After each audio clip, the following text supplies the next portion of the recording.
Well, after another round of winter weather overnight, you can see right there some school districts are changing their plans for today. JCPS moved to NTI. That announcement coming down around 4:30 this morning. It's the 7th NTI day that the district has used this year out of the 10 that they have available for them. Hardin County schools will also be online today using their 7th NTI day of the year as well. Franklin County schools closed and Salem Community Schools operating on a 2-hour delay. We have all of those ticking on the bottom of your screen right now, plus a running list on our website, WHAS11.com. As we say good morning to you, Kentuckiana. It is Wednesday. Thanks for joining us on WHAS11, WHAS11 Plus. I'm Jim Stratman. Meteorologist Matt Breland is in studio with us this morning. Matt, I think if you were expecting snow yesterday, you got it, but maybe you got something a little bit different than what you thought you'd get. Yeah, some of our southernmost counties definitely saw a little bit of a sleet. Some people saw just rain. Some people saw 3 inches of snow. Yeah. Like near Salem, Indiana, 3.2 inches. Also 3.5 inches there in Madison, Indiana. Anchorage, Kentucky, 1.8 inches. And also Middletown and New Albany saw an inch of snowfall accumulation yesterday. So it was certainly a snowy afternoon yesterday across Kentuckiana. Now these clouds are still lingering around for most of us. I'm expecting a mostly cloudy morning, but we will see some breaks in clouds start developing just as we enter the afternoon time. Now later into this week, we will see some returning chances for some light snow. You'll notice this disturbance shaping up across the Great Plains. That's going to bring in some rounds of some light snow that could be occurring as we go later on into this week. As of now, though, today is starting off quiet. Temperatures in Jefferson County into the mid-20s, 25 in the Highlands, 25 downtown, 25 Iroquois Park. Over in southern Indiana, we've got temperatures into the teens for folks in Bedford, 10 degrees there in Scottsburg. Some cold air settling around Kentuckiana or southern Indiana from that snowfall yesterday. 27 there in Elizabethtown. Continuing throughout the rest of this morning, few of these lingering clouds. Temperatures reach the lower 30s throughout the afternoon and evening hours with some patchy sunshine. We do have cloudy skies headed back our direction overnight, and we're going to wake up tomorrow morning with another chilly start with temperatures back into the teens. Here's your bus stop forecast headed to school with cloudy conditions, temperatures into those upper 20s. On your way back, still lingering into the 30s, and a few patchy clouds will still be around with us. Let's look at your weather details. Update on traffic this morning. Things are a bit slow on the Gene Snyder. We do have an accident that is on the left shoulder on Kentucky Highway 841 eastbound approaching New Cut Road near exit 6. We also have another slow spot that's on the Watterson, an accident on the exit ramp in Louisville on the Watterson Expressway eastbound. And that's off ramp to Bardstown Road. So keep those spots in mind this morning. Jim? Thank you very much. You're taking a live look right now outside at some of the road conditions around Semple Elementary School. This is courtesy of our photojournalist Hayden Sorgen-Fry.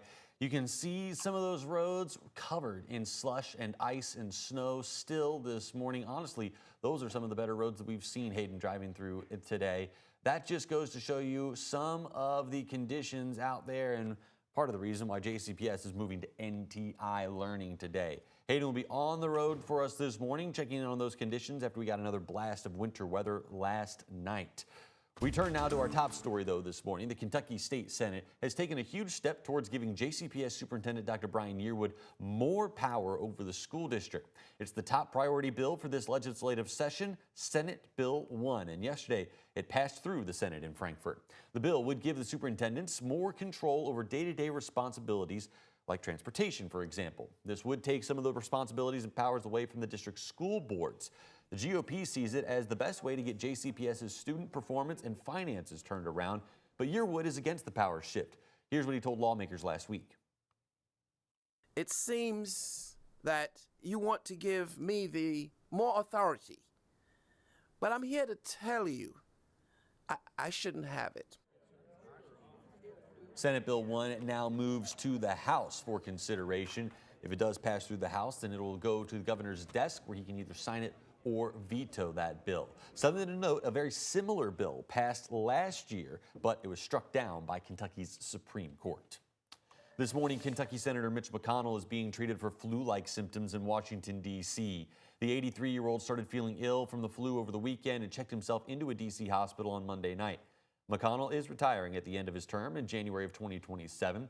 A spokesperson for McConnell said that in an abundance of caution, after experiencing flu-like symptoms over the weekend, Senator McConnell checked himself into a local hospital for evaluation on Monday night.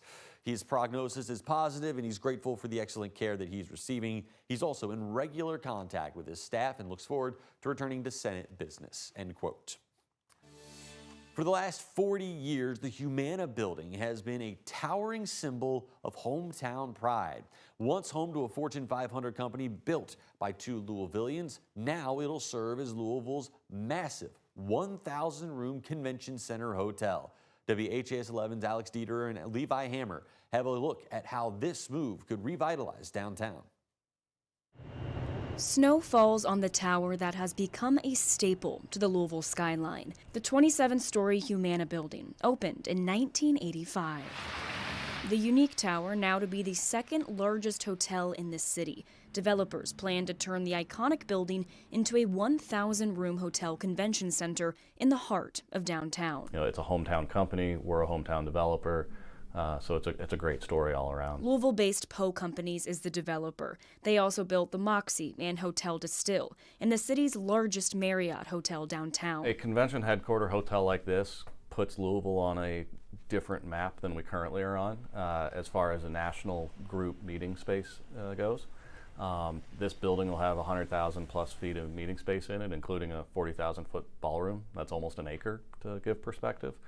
In one room. Poe Company's president Hank Hillebrand says they've been planning to build a convention center hotel somewhere downtown for over 2 years. A 1,000-room convention center hotel brings new business to the city. This is not taking business from the other hotels. Louisville Mayor Craig Greenberg says the development will attract global events and help revitalize downtown. As this project goes, that will encourage more local businesses to open up new restaurants to help fill these downtown storefronts at the street level. Because this redevelopment is supposed to bring more businesses to downtown Louisville, we wanted to show you the walk from the Humana building to the Kentucky Convention Center. And look, we'll time it for you. In less than 3.5 minutes, a brisk walk even on a snowy night to the Kentucky Convention Center. A $600 to $700 million redevelopment investment into the rebirth of downtown Louisville. Alex Dieter, WHAS 11 on your side. Hillebrand tells us that Poe Companies previously looked at the vacant Museum Plaza site along West Main Street for their convention center hotel before they ultimately landed on the Humana building. They're expected to break ground on those renovations in 2027. Some more local news for you now. In a couple of hours, two people accused of allegedly selling fake temporary car tags are going to be in court. 30-year-old Joanne D. Smith and 33-year-old D'Angelo Thomas are accused of complicity to steal, produce, copy, or illegally acquire temporary tags. The Bancroft Police Department found the two in possession of more than 70 counterfeit tags during a sting operation over the weekend. Both are scheduled to be arraigned this morning at 9 a.m. Harding County classrooms staying empty today as the kids have yet another NTI day. It is the 7th NTI day of the year. The district only allowed to use 10 in total during the school year. Harding County crews are continuing to work on side roads to try to get them clear and safe. But there are some issues. A salt barn in Elizabethtown, which can hold 300 tons of salt, is just about wiped out. Brian Walker with Harding County government says that they have used more than 900 tons of salt on roadways, more than $100,000 spent. And despite all the salt and the plowing of the last week and a half, some people are continuing to struggle to find their way onto the main roads. There's still a little bit treachery. They've started to work on the roads, but the back roads are still pretty bad. Out of my driveway especially, because it's still a little bit icy on the bottom of it, and it's too hard to shovel. City and county officials are hopeful that the above freezing temperatures we're expecting later this week may help to thaw some of the thickest ice around the county. And Matt, we are hopeful for those temperatures, but right now things staying cold. That's right, Jim. Another cold afternoon for tomorrow. Our coldest day of the week will be tomorrow with highs into the upper 20s, but that means things look better into the weekend. We do still have a few small chances for some snow flurries for tomorrow and throughout portions of the weekend. I'm going to have all the details about that coming up in a few short minutes.